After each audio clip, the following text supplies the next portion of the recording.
মামা তোমার নামটা কি? বিপ্লব। মিথ্যা কথা কবা না। না।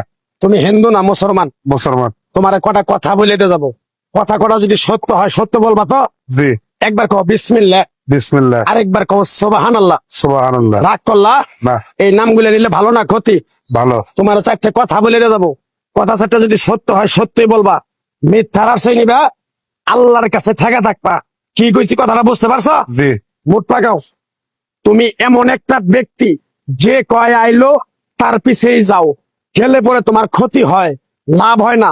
কথাটা ঠিক না বে ঠিক? ঠিক। রাগ করলা?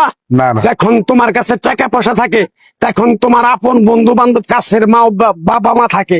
যখন তোমার কাছে টাকা পয়সা থাকে না, তোমার আত্মীয় স্বজন কোনো বন্ধু বান্ধব তোমার কাছে থাকে না। কথাটা ঠিক না বে ঠিক? ঠিক। রাগ করলা? না না। এই কথাগুলো আগে পিছে কোনদিন বলছিলা? না। তুমি মানুষের পিছনে যায় হাজার হাজার টাকা পয়সা নষ্ট করো, তোমার পিছনে এসে কেউ 10টা টাকা ক্ষতি করে না। কথাটা ঠিক নেবে ঠিক? ঠিক, ঠিক। আরেকবার কও বিসমিল্লাহ, বিসমিল্লাহ, আরেকবার কও সুবহানাল্লাহ। সুবহানাল্লাহ। বিশ্বাসে বস্তু মিলে তর্কে বহুদূর।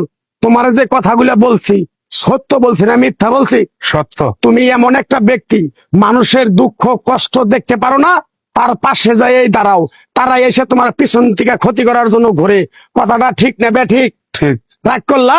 না। কিছুদিন আগে একটা বিপদে পড়ছিলা, অনেক বন্ধু বান্ধবের কাছে 10, 20, 50 হাজার টাকা হাওলা চাইছো, তারা তো ফোন ধরেই নেই, তোমার সাথে এখন যোগাযোগ বন্ধ করে দিছে।